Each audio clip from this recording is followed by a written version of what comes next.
하는 사람들이 많지만 오늘 제가 생각하는 이 본문의 주인공은 한 아이의 아버지라고 생각합니다. 귀신 들린 자기 아들을 어떻게 해서든지 치료해 보고자 좀 절박하게 뛰어다니는 아버지 말입니다. 이 다른 성경에 보니 이 아들은 자기의 외아들이었다라고 나오는데요. 이 아버지 입장에선 세상에 하나뿐이 없는 자기의 사랑하는 아들을 위해서 이렇게 많이 애쓰는 장면들이 나와 있습니다. 이 본문을 보면서 예전에 알고 지냈던 아버지 한 분이 저는 좀 생각이 났습니다. 이분은 스라에 3명의 자녀를 두고 계신 분이었는데요. 첫째와 셋째는 괜찮았어요. 큰 문제 없었지만 둘째가 ADHD 증상이 좀 있었습니다. 그래서 어떻게 합니까? 태어났는데 키워야죠.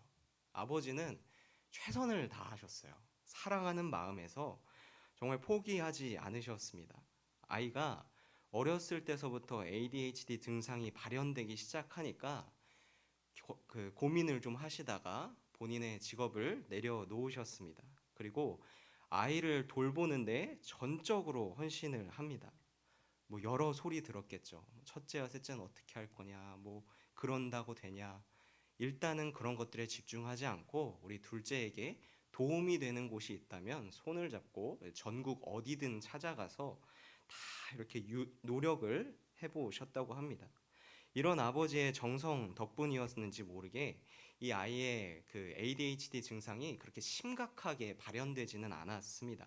그래도 또래와 대화는 할 수 있고 큰 지능 차이 없이 그 나이에 맞는 학년에 맞는 수학 공부를 할 수 있고 침착함을 유지하기만 한다면 그래도 주변에 큰 피해를 주지 않을 정도로 잘 성장했던 것입니다. 하지만 그렇다고 해서 만사가 다 해결되는 것은 아니었습니다. ADHD가 감기처럼 그냥 약 잘 먹고 한번 푹 쉰다고 해서 낫는 병이 아니기 때문입니다. 더 악화될 수 있는 여지를 최대한 줄여가면서 아이가 억울한 마음을 품지 않도록 최대한 잘 달래가면서 이 키우는 것까지가 아버지가 해줄 수 있는 최선이었습니다. 이런 아버지의 정성에도 불구하고 그 아이는 여전히 단체 생활을 하기에는 지나치게 좀 자기만의 세계에 몰입하는 경향이 좀 있었고요. 한번 흥분을 하게 되면 정말 이렇게 인상을 강하게 심어주거나 정말 힘으로 이렇게 제압하기 전에는 쉽게 개전 진정이 되지가 않았습니다. 이 둘째가 초등학생이 된 이후부터는 이 첫째와 막내보다 정말 아버지께서 엄격하게 이 둘째를 다루셨는데 때로는 막 소리도 지르고 때로는 필요하면 매도 들어서 아이들을 훈계하셨습니다. 사회생활을 잘 하려면 아버지인 당신께서 엄격하게 애들을 좀 대해야 통제가 된다고 생각하셨던 것 같습니다. 그러자 당연하게도 우리 둘째는 어렸을 때 자기한테 그렇게 잘해줬던 아버지를 싹 잊어버립니다. 그리고 그 자리에 대신 두려운 아버지, 아버지 참 밉다, 그런 생각이 머릿속에 자리 잡게 됩니다. 자기 입장에서는 가끔씩 막 술도 먹고 소리도 치고 특히나 누나한테, 동생한테는 안 그러는데 자기한테 엄격한 아버지를 보면서 별로 안 좋아하는 거죠. 어쩔 때는 좀 공포스러워했습니다. 그래도 아버지가 그렇게 그 아들을 대해도 지켜보는 사람들은 다 알고 있었습니다. 그래도 아버지는 둘째를 사랑하고 아직 포기하지 않았다는 것을 말입니다. 지금 몇 년 전서부터, 십몇 년 전서부터 해볼 수 있는 것은 다 해봤는데 잘 안 돼서 지쳐서 그렇지, 뭐 만약에 이거 한 방으로 아들을 치료할 뭔가 방법이 있다 그러면 이 아버지는 다시 한번 자기의 인생을 다 바쳐서 헌신할 수 있는 사람이다라는 생각이 다 공감대가 맞춰져 있었기 때문에 그랬습니다.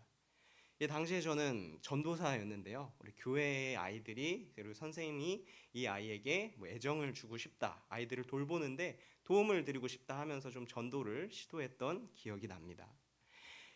이 본문에 나오는 아버지라는 사람이 이 비슷한 심정을 가지고 있었던 아버지 아니었을까 상상을 좀 해봅니다. 이 아버지는 좀 절박한 사람이었습니다. 자기 아들이 어렸을 적서부터 귀신에 들렸는데 참 불쌍하죠. 어렸을 적서부터 귀신에 들렸는데 이 귀신이 아들에게 온갖 고생을 다 시키는 겁니다. 덕분에 이 아들은 갈수록 수척해집니다. 심지어 귀신이 내 아들을 죽이려고 물과 불만 보면은 막 달려들게끔 유도하는 것이죠. 생명까지 앗아가려고 하는 것입니다. 장애가 있는 아들을 키우는 것도 참 보통 정성이 들어가는 것이 아닌데 귀신 들린 아들을 아버지가 키운다.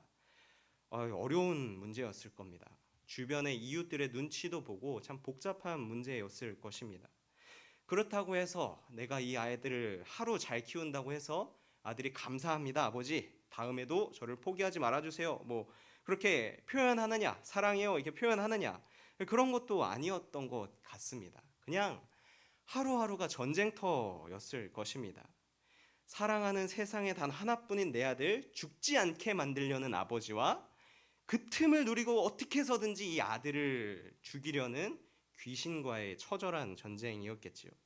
오늘은 내가 어떻게 막아도 내일이 찾아오고, 내가 힘겹게 오늘 눌러도 다음에 깜빡 실수 한번 하면, 그리고 내가 점점 노쇠해져 가면, 이 아이가 점점점 청년으로 성장하면 내가 이 아이들을 잘 돌봐줄 수 있을까 감이 안 옵니다. 몇 년 혹은 십몇 년 동안 출구 없는 절망에 갇혀 사는 느낌이었을 것입니다. 그리고 이 아버지가 이렇게 힘들게 사는 중에 예수님에 대한 소문을 들었습니다. 병자들을 치료하고 귀신을 내쫓는다라는 것입니다. 그래서 이 아버지는 아들을 데리고 예수님께 찾아옵니다. 이제까지 힘들었지만 그래도 혹시 희망을 품고서 찾아오는 것이죠. 그러나 찾아간 곳에는 예수님이 계시진 않았습니다. 마침 예수님은 3명의 제자들을 이끌고 변화산에 올라가서 영광을 보면서 베드로가 이제 주여 여기에 거하는 것이 좋사오니 이제 그런 일들을 따로 벌이고 있었지요. 그래서 남아있는 제자 9명한테 아버지는 좀 부탁을 합니다. 우리 아들이 이런 사정이 있는데 좀 고쳐주실 수 있겠느냐. 하지만 당시 제자들은 고치지 못합니다. 귀신을 내쫓는데 별로 도움이 되지 못했습니다. 이 이후의 상황을 제가 상상을 좀 해봤습니다. 본문에 나와 있지 않지만 이후의 상황을 이랬을 것입니다. 제자들이 귀신 들린 아들을 치유하려고 막 애썼으나 그렇게 못하니까 옆에 있던 서기관들이 괜히 이렇게 시비를 걸고 싶었던 것이죠. 평소에도 서기관들은 예수님의 일에 사사건건 간섭하고 막 뭐라고 하고 싶은데 예수님한테는 안 됐어요. 그러니까 제자들이 이렇게 지지부진하고 있을 때 망신을 주기가 딱 좋은 겁니다. 그래서 우리식으로 치면 이런 식으로 나오는 거죠. 역시 예수 따르는 것들이 다 거기서 거기지. 제자들이 그 모양인 것을 보니까 선생도 역시 꽝이구만. 뭐 이런 식으로 이렇게 삥 제자들을 가운데 놓고 이렇게 둘러싸가면서 제자들에게 좀 창피를 주고 이렇게 성경에는 점잖게 변론하다. 서로 이렇게 논쟁하다. 그렇게 있었던 것입니다. 그 상황에서 아버지는 좀 심란했겠죠. 안 되는 건가? 그때 예수님이 멀리서 오는 것이 보입니다. 14절에 보니 예수님이 나타나시죠. 예수님 입장에서는 자기 제자들이 서기관한테 삥 둘러있는 것을 보시고서 이 제자들에게 나타납니다. 제자들은 갑자기 나타난 예수님을 보면서 화들짝 놀라서 예수님 안녕하세요 이렇게 인사를 드리죠. 예수님은 무슨 일이냐 하고 제자들에게 물어보고 이 예수님과 제자들 사이에 뭔가 대화와 설명이 시작돼야 될 것 같은데 그때 갑자기 이 대화를 끊고 이 아버지가 끼어듭니다. 선생님, 말 못하게 귀신 들린 내 아들을 선생님께 데려왔나이다. 원래 다소 예의 없는 겁니다. 이 아버지한테는 뭐 사실 이 예의 없는 게 지금 문제가 아니죠. 이 아버지는 지금 급합니다. 절박하죠. 대화를 끊고 끼어든 것이 잘한 일은 아니지만 하여튼 이 아버지는 지금 빨리 진심으로 귀신 들린 자기 아들을 고치고 싶은 죄송합니다. 고치고 싶은 마음에 일단 대화를 끊고 그 맥락 속으로 들어갑니다. 예수님이 이 마음을 보신 것 같습니다. 그리고 아이를 데려오라고 하시죠. 아버지는 예수님께 아이의 모든 것을 잘 설명합니다. 그리고 22절 후반부와 같이 이야기합니다. 무엇을 하실 수 있거든 우리를 불쌍히 여기사 도와주옵소서. 조금 이상합니다. 이 분명히 절박한 아버지였는데 희망을 품고 여기까지 왔는데 약간 믿음이 없는, 할 수 있거든 도와주세요 라는 조건부로 말을 하기 때문입니다. 이 왜 이렇게 반신반의하는 식으로 예수님한테 도움을 요청했을까? 왜냐하면 이 아버지는 앞서서 제자들이 한 번 실패하는 걸 봤기 때문입니다. 그 제자들의 그 스승이라고 혹시나 비슷하진 않을까라는 의심과 어쩌면 그래도 이게 마지막 기회이지 않을까라는 희망이 뒤섞인 채로 심란한 마음인 상태로 예수님께 찾아온 것이죠. 그래도 일단 반신반의하면서도 예수님께 도움을 요청합니다. 하나님을 믿고 살아온 우리도 가끔은 정말 오랫동안 내 삶을 갉아 먹어온 문제에 대해선 이렇게 반신반의하면서 예수님께 나아오는 경우가 많이 있습니다. 저는 정말 여럿을 봤습니다. 분명히 자기 가족을 예수님께로 인도하고 싶고 또 합심해서 기도할 때는 막 선포하고 될지어다 막 하면서 집에 갔을 때는 나는 너무 오랜 기간 동안 거절을 받아왔기 때문에 무서워서 입을 떼지 못하는, 교회에 한번 와보세요. 그 말을 무서워서 하지 못하는 그런 사람도 보았고요. 하나님의 말씀이 내 인생의 가장 중요한 원칙이라고, 나는 예수님의 제자라고 말하면서도 바쁘고 피곤하니까 말씀 읽는 건 다음에 하는 거죠. 나의 것은 전부 하나님이 주신 것이라고 고백하며 당당하게 감사함으로 11조를 하려고 했는데 계산해 보니까 이만큼이나 내면 나는 도대체 뭘 먹고 사나, 이렇게 걱정이 앞서시는 분들도 보았습니다. 피치 못하게 온라인으로 예배를 드리고 있지만 이 예배를 통해서 정말 하나님 영광 받아주시고 내 삶을 바꿔주실 것이다. 오늘 드리는 이 예배가 내 삶을 바꿔놓으실 거라는 털끝만큼의 기대도 없이 그냥 출석에 의의를 두고 예배를 드리는 사람도 보았습니다. 하나님이 나를 먼저 사랑하셨으니 나도 직장 속에서 사람들을 포용하며 합력하여서 화평케 하는 자가 되어야지 라고 결단하지만 막상 그 속에 들어가면 1cm만큼도 내가 먼저 손해를 볼 수는 없다. 그렇게 딱 선을 긋고 시작하는 사람도 있었습니다. 말하자면 계속 말할 수 있습니다. 믿음이 반신반의한 것이죠. 흔들리는 것이죠. 우리는 언제부턴가 열심히 해도 결국 잘 안 될 것이라는 묘한 패배주의에 휩싸여 있는 경우가 있습니다. 매일매일 해온 것이 이 모양 이 꼴이기 때문에 내일도 별 볼 일 없을 것이라는 좌절을 겪기도 합니다. 하나님이 중요한 것은 알지만 진짜 내 삶의 알짜 문제들, 중요한 문제들은 말씀대로 막 처리하기보단 이것만큼은 내가 알고 있는 이 방법이 빨라, 이 방법이 더 편해 하면서 굽어진 길을 결정하는 경우가 많이 있습니다. 아마 이런 대부분의 경우 이 본문의 아버지처럼 이것저것 해봤는데 다 안 돼서 이런 경우에 주저주저 하고 있는 경우가 많이 있을 것입니다. 사람은 이런 존재입니다. 내가 여태까지 봐온 것이 있는데, 내가 이제까지 경험한 것이 있는데 이게 갑자기 말 한마디 끼어든다고, 이게 갑자기 마음을 고쳐먹는다고 해서 한순간에 바뀌지 않는 것이죠. 사람의 마음은 그렇게 쉽게 바뀌지 않습니다. 교회를 수십 년간 다녔는데 드라마틱하게 내 삶이 변하지 않는 것을 봅니다. 기도한다고 해서 내 삶의 여러 가지 문제가 갑자기 해결되지도 않고 나를 둘러싼 갈등은 해결될 기미가 보이지 않습니다. 여전히 내 삶의 숙제는 점점 더 복잡해지고 나 스스로는 혼자서는 해결할 수 없을 것처럼 보입니다. 이게 나이가 흘러갈수록 내 힘은 점점 빠지고 내 정신력은 소진이 되니까 피곤함은 더하여 가는 것이죠. 심지어 외부적인 문제를 다 빼놓고 그냥 나 혼자 내 내부적인 문제만 보더라도 그렇습니다. 내 성격조차도 예수 믿기 전과 후가 똑같이 크게 변함이 없는 건 매한가지인 것 같습니다. 여전히 교만하고 여전히 남을 속이는 것을 좋아하고 이웃을 세워주는 것보단 뒤에서 이렇게 호박씨나 까는 게 훨씬 더 재미있죠. 내가 성도가 맞나?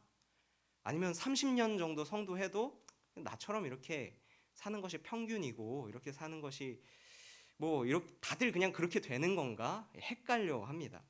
뭔가 더 좋아질 수 있으면 좋게 되고 싶고 업그레이드를 할 수 있다면 하고 싶지만 어디 뭐 좋은 말씀 집회가 있대. 이거 하면 뒤집어진다. 그래서 나도 기대감을 안고 가보지만 선뜻 그걸로 인해서 내 삶의 열정이 막 불붙듯 일러 오르고 그러지는 않습니다. 왜냐하면 이번에도 옛날에 했던 것들처럼 실패할 것 같으니까요.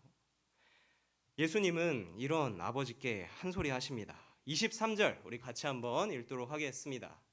예수께서 이르시되 할 수 있거든이 무슨 말이냐? 믿는 자에게는 능히 하지 못할 일이 없느니라 하시니, 예수님께서 믿는 자는 능히 할 수 있다라고 하십니다. 능히 할 수 있다라고 하십니다. 이것은 마가복음의 큰 주제이기도 합니다. 믿음이 있으면 기적이 일어나고 믿음이 없으면 기적이 일어나지 않습니다. 마가복음 곳곳에 있습니다. 마가복음 2장에 보면 중풍병에 걸린 친구를 사람들이 이렇게 친구가 데려옵니다. 4명의 친구가 어떻게 해서든지 예수님께 이 친구를 데려오면 병이 나을 수 있으리라는 믿음을 가지고 데려옵니다. 그럼 예수님께서 그 믿음을 보시고 죄를 사하여 주시고 병을 고쳐 주십니다. 또 마가복음 5장에 보면 혈루병 걸린 혈루병 걸린 여인이 나옵니다. 이 여인이 믿음을 가지고 예수님의 옷자락을 잡으니까 38년 동안 나를 괴롭혔던 이 불치병이 치유가 됩니다. 예수님은 이 여인을 만나서 내 믿음이 너를 구원하였다, 건강할지어다라고 격려하면서 보내주십니다. 이와 반대로 믿음이 없는 경우에는 어떻게 되냐? 6장에 보면 예수님이 고향에 갑니다. 고향에 가서 가르치시는데 고향 사람들이 예수님을 배척하고 예수님을 잘 받아들이지 않습니다. 그래서 예수님은 거기서 소수의 병자들을 고치실 뿐 큰 권능을 베풀 수 없었습니다. 믿음이 없으니까 권능을 안 베푸시는 것이죠. 우리 하나만 더 보겠습니다. 마가복음 10장에 보면 맹인 바디메오가 나옵니다. 바디메오가 내가 보기를 원한다라고 예수님께 말하니까 예수님은 바디메오의 믿음이 너를 구원하였다라고 말하면서 눈을 뜨게 하시는 기적을 보여주십니다. 예수님의 기적은 이런 것이죠. 예수님의 능력으로 충만하신 분이고 언제든지 기적을 베푸실 수 있는데 다만 믿음이 있는 사람만 예수님의 기적을 맛볼 수 있습니다. 믿음이 없으면 아무리 가까운 제자들이라 할지라도 제자들이 예수님이 얼마나 많은 것을 보고 배웠겠습니다. 그 제자들이라 할지라도 오늘 본문에 나온 것처럼 귀신을 내쫓지 못하고 그렇게 서기관들에게 비아냥거림이나 듣고 변론하게 되는 것입니다. 그래서 우리 본문 24절에서 아버지는 말합니다. 곧 그 아이의 아버지가 소리를 질러 이르되 내가 믿나이다. 나의 믿음 없는 것을 도와주소서 하더라.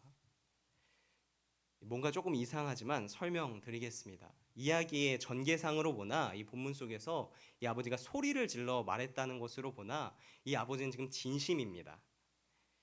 이 진심으로 예수님을 믿고 싶었습니다. 그러나 자기 한계도 잘 압니다.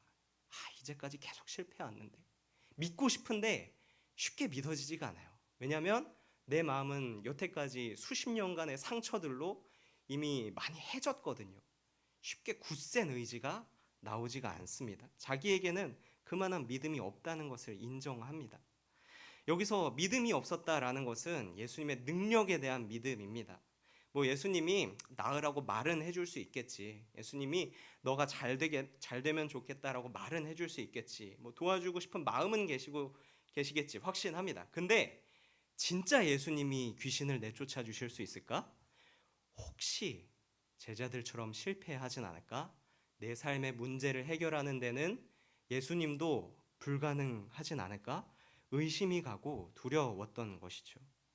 사람은 원래 믿음을 가지라는 말만 앞에서 이렇게 듣고는 도저히 불안한 내 마음이 잘 해결되지 않습니다.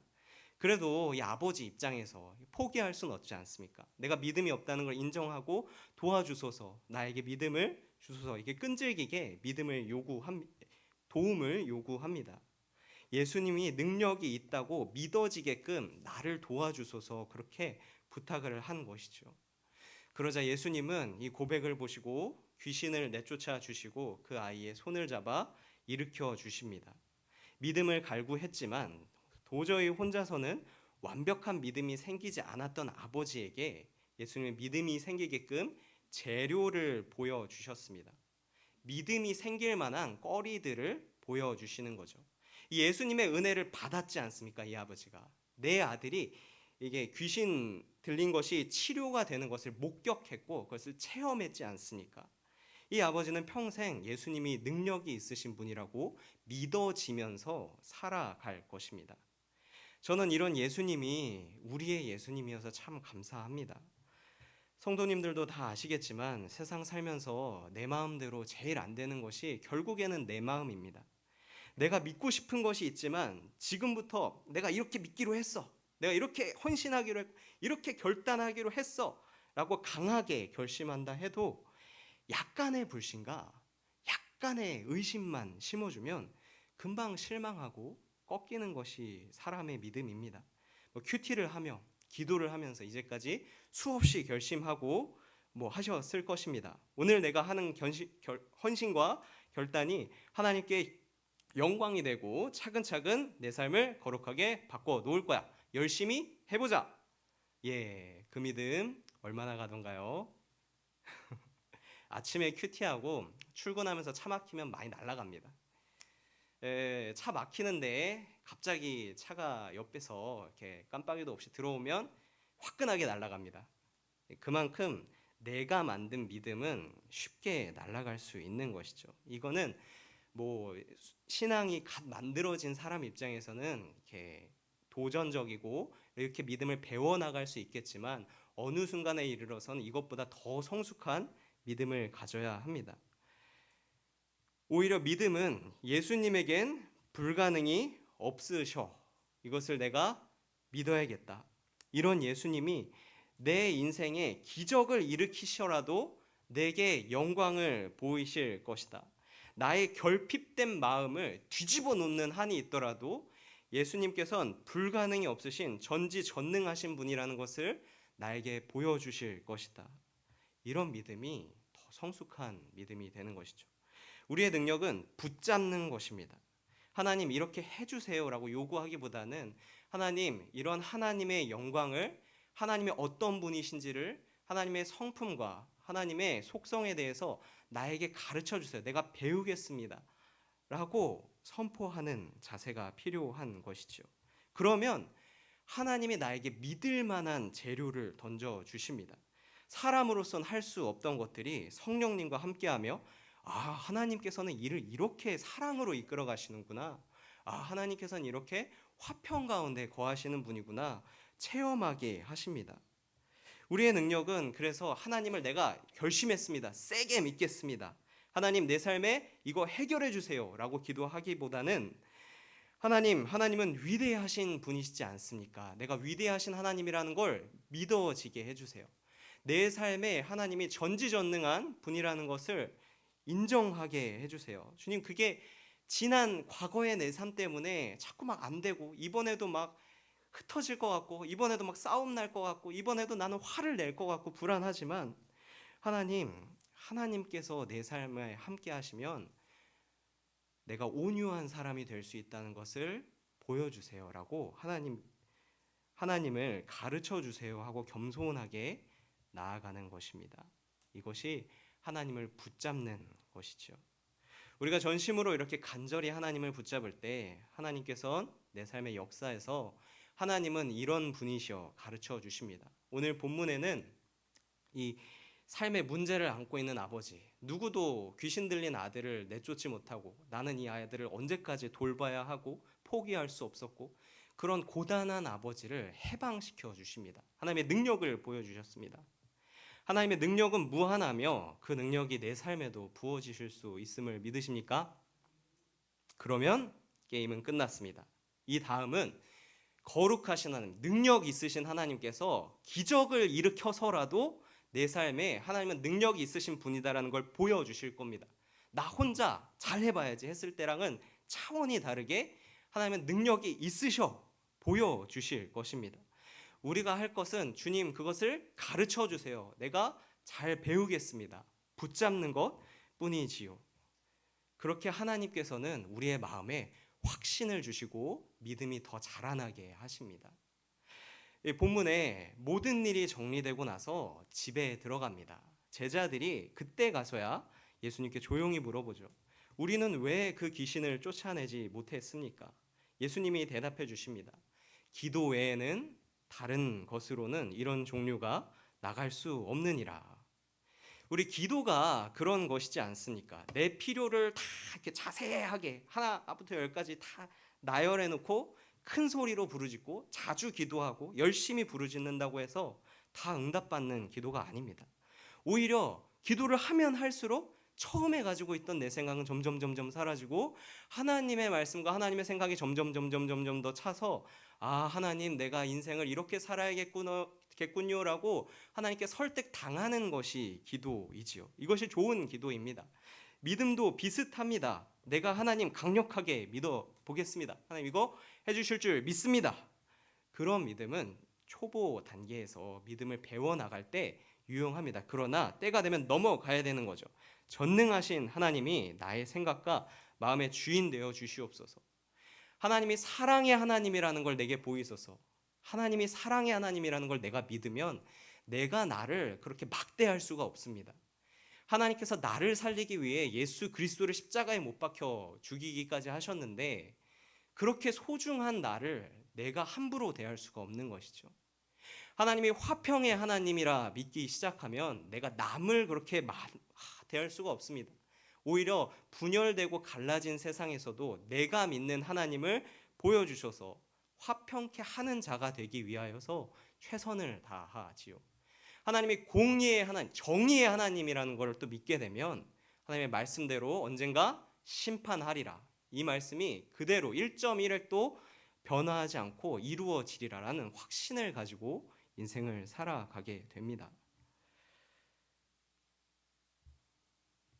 네, 믿음의 주도권을 하나님 이거 해주시면 내가 하나님 진짜인지 믿을게요. 내가 갖고 있는 게 아니라 하나님 어떤 분인지 가르쳐 주세요. 그럼 내가 그 하나님을 잘 따라갈게요. 그 하나님을 나한테 보여주세요라고 나가는 게 훨씬 좋은 믿음이라는 것이죠. 주도권을 하나님이 잡고 있어야 내 믿음이 흔들리지 않고 오랫동안 잘 성장할 수 있습니다. 신앙생활에 그렇게 오래되었는데 아직도 주님께 응답받지 못한 기도 제목이 있으십니까? 이 아버지처럼 믿음을 구하는 기도를 해야 합니다. 주여 나의 믿음 없는 것을 도와주소서. 기도로 구하면서도 이게 될까? 여태까지 그 어떤 목사님이 와서 기도해 주시고 뭐 어떤 공동체에 가서 기도 제목을 나누어도 그렇게 내가 새벽 예배에 나와서 기도했는데도 안 됐는데 이번에는 될 수 있을까? 이번에도 안 되는 거 아닌가? 의심하는 이런 교만한 마음을 다 걷어가 주시옵소서. 전능하신 하나님이 어떤 분인지 내 인생에 드러내 주시옵소서. 나를 가르쳐 주시옵소서. 내가 잘 배우겠습니다. 이런 마음의 태도가 있어야 하는 것입니다. 하나님께 나의 생각과 삶을 드리우니 하나님 다 가져가 주시옵소서 고백하기를 바랍니다.